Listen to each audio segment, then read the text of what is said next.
Hello gardening friends, and welcome to Flagstaff, Arizona. It's a beautiful place, one of the prettiest places in the entire world. I'm Julie McDonald and this is my home, and I have a farm stand here at my house. I grow all kinds of things, rhubarb, asparagus, all kinds of perennials, which I sell at my farm stand, which I do several times a week. Tomorrow Saturday I'm going to be having my third annual Iris Festival. And iris are a great plant, and so I want to share with you about iris, about how to plant them, how to grow them, how to divide them, how to trim them, and most importantly, where people really get tripped up is in the planting process. So that's really the purpose of this whole video. The word iris is a Greek word, and it means rainbow.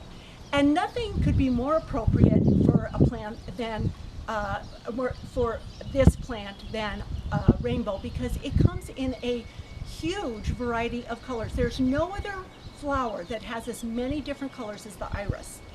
And from black and white, all shades of purple, yellows, oranges, peaches, pinks, all shades of blue, splash, striped, pickety edge, everything you can imagine. So that's a really fun part about the iris.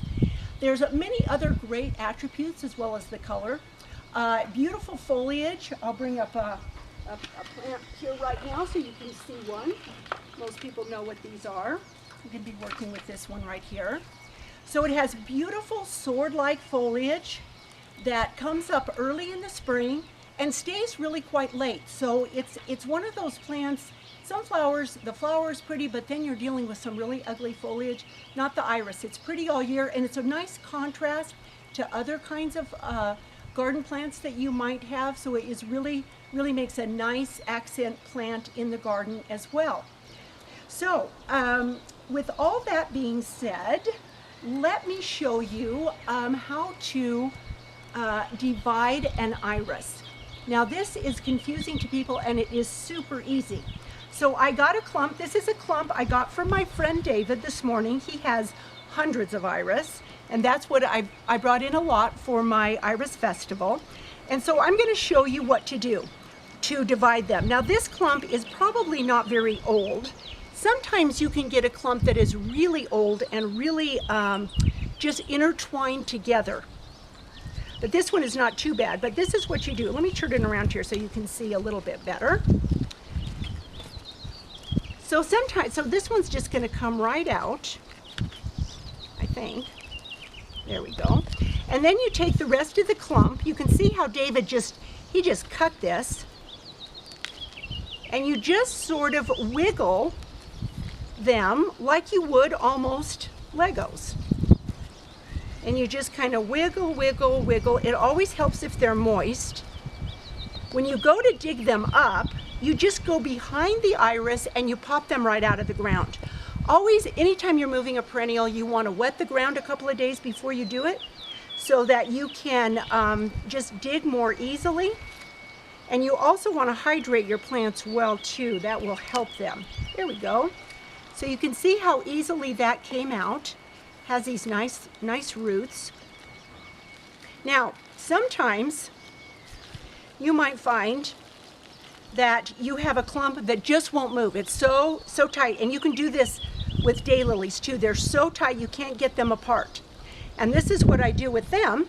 I have a tub of water here, and with daylilies, iris, other kinds of things that are all entangled, you just put them in for a little jacuzzi, and the roots just relax, and in a couple of days, now this is a black one, and so it's going to be nice and warm in there. And you notice the foliage is not in the water, but the roots are submerged. And I have literally had iris. I put them in there, then I divide them apart, ready for sale. I've had them sitting in here for 6 weeks. They're absolutely fine. It's amazing. Just don't let the foliage get wet. Make sure that the roots are in water, and they can go a long time in that. Anytime you dig up a perennial, especially this time of year, and this is May, it's been growing for quite a while. You can see it's about ready to bloom. When you do this, it of course stresses the plant. And it's stressed because this rhizome right here is trying to support all this growth, all these leaves and the flower. So you want to reduce the stress on the plant, and you do this by giving it a haircut. So what I'm going to do is I'm just going to give it a haircut, cut it short on the sides, and then make a kind of an inverted V going down. Cut this whole entire flower off. Iris make beautiful bouquets. This will probably bloom. I'll just put it in water, and they are gorgeous as a bouquet. Sometimes people don't think of them as such. Now I'm going to do this on the other side as well, coming straight up. And then the iris is going to grow. There you go. Now you have a plant that is also much easier to work with. The new growth is going to come right up through this center leaf here, and that's where the growth will come. It can actually go a shade more, I think. Don't cut it any more than 4 inches, but about 4 inches is just about right. Now, the roots, if you're going to just plant a few iris, you're transplanting some around the yard, someone gave you some, you can just leave the roots as they are and kind of work with them. But sometimes I am transplanting sometimes 100 iris, and these roots start getting tangled up one row after another because I'm planting them very close for sale the following year. So what I do is I trim the roots, and I just come along here and I just cut the length off, and they're absolutely fine. And what this iris is going to do anyway is especially once it sits in water, if it's sitting for any length of time, but as soon as it goes into the ground, it's going to send out some new roots here. And so there's no worry about this. Now you have a plant that is much easier to work with. Now, for all their easy care, for as hardy as they are, this is the part that really trips people up, because they want to plant most things you plant under the ground. The iris needs to sit on top. And so what I tell people is you need to think of it as a turtle sunning itself. And that really helps. I had one lady, one of my friends came and she bought a lot of iris. Her iris weren't blooming. She told me they were buried too deep, and I explained this to her, and she came back and she said, I went home and turtled all my iris. So this is what we mean by turtling the iris. So now of course you would never plant them in a tray like this. I think actually this is a cat litter pan, but boy, it makes a great thing for plants. I don't have a cat, but I probably found it in the trash. Okay, so what you want to do, you want to turn your dirt over, and iris are very, they don't need a rich soil, and that's another great thing. They can just be very happy in average soil. I always like to add sand to any kind of bulb or rhizome, because in Flagstaff we have a lot of clay. It's very hard for roots to go through. Add a little sand, it's cheap, and it really loosens the soil a lot.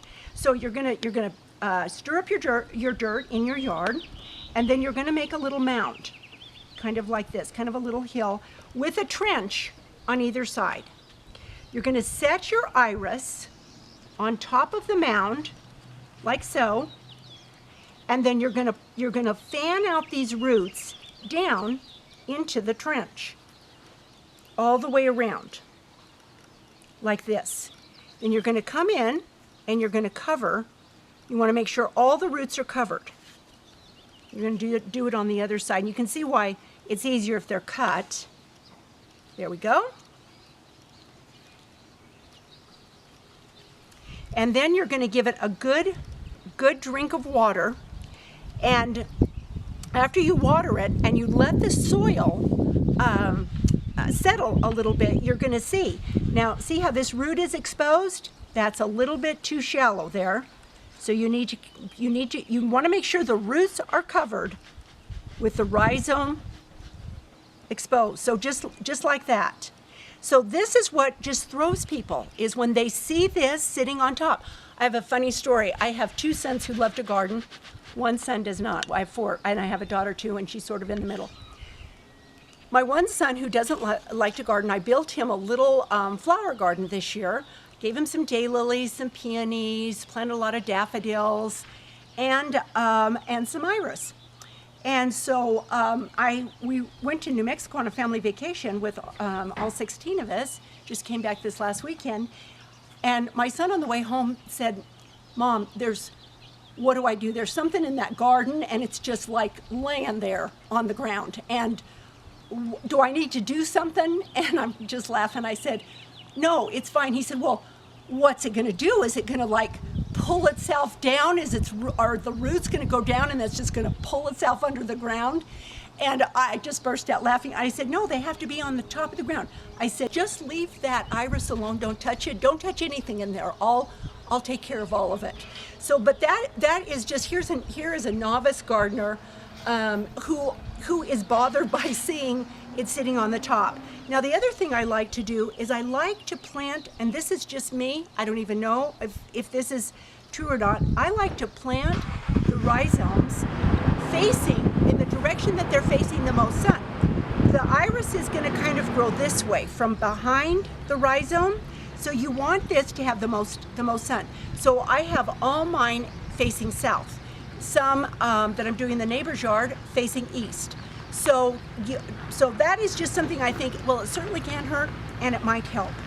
So there is everything I think you need to know about planting them. And let's go to the mail time here for a couple of quick questions. These are questions that have come from my farm stand customers or I got over email. I'm just going to read this one to you. Hi, Julie. When we bought our house 20 years ago, there was a large batch of iris that bloomed every year. The past few years, they quit blooming. What is the problem and what should we do? So there's three possible problems that are going on here with this iris. Number one, they're too crowded. Iris can get very ingrown, they can get crowded, they can kind of jumble up on top of one another, especially if they don't have a way to spread out.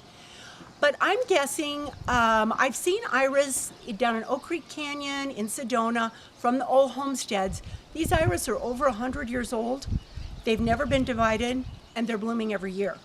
So I'm guessing that is probably not the problem.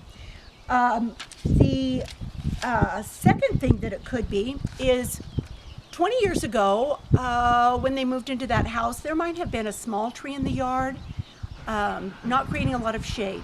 Now there's a big mature tree that is creating all sorts of shade. So go out and look at that iris and just spend a little time trying to see if that is possibly the problem with with the iris, is if there's more shade than you realize. If there's too much shade, they need at least 6 hours a day, preferably 8 to 12. But if it's less than that, and it's early morning, late afternoon, it's not really full sun, hot sun, you might want to think about moving them. The third thing that it could be, in the course of 20 years, dirt, dust, leaves are going to settle into the plants, into the leaf, between the leaves of the iris, just like you can see here. And so it could have actually covered up the rhizome. There could be a good inch of soil there now from all that decay, the compost and other things. So you might want to kind of look and see if you can't see the rhizome, then maybe they need to be dug up again. I'm going to conclude here with a story about an iris that I had one year. It was an iris similar to this, maybe a little bit smaller. But I kept this iris all year because I was always, every time somebody bought iris or they wanted to hear about iris, it's hard to explain how to plant them without a demonstration iris. So I had an iris that was my demonstration iris, and I had a little tray of water. And so somebody would come, they'd have a question about the iris. I'd pull the iris out. I would explain everything just like I've done on the video, tell them, I'd put the iris back in. The iris lived in the bucket of water the entire summer. It would come out, it would do its work, it would go back in. It would come out. It got to be October, and that iris is still floating in the bucket. And I thought, you've been a good little iris. I am going to plant you. And I thought, boy, I don't know if it's going to make it or not. The next year, it came up. So they are very forgiving no matter what you do to them. So I hope this has been helpful. God bless all your efforts in the gardening realm, and thanks for watching.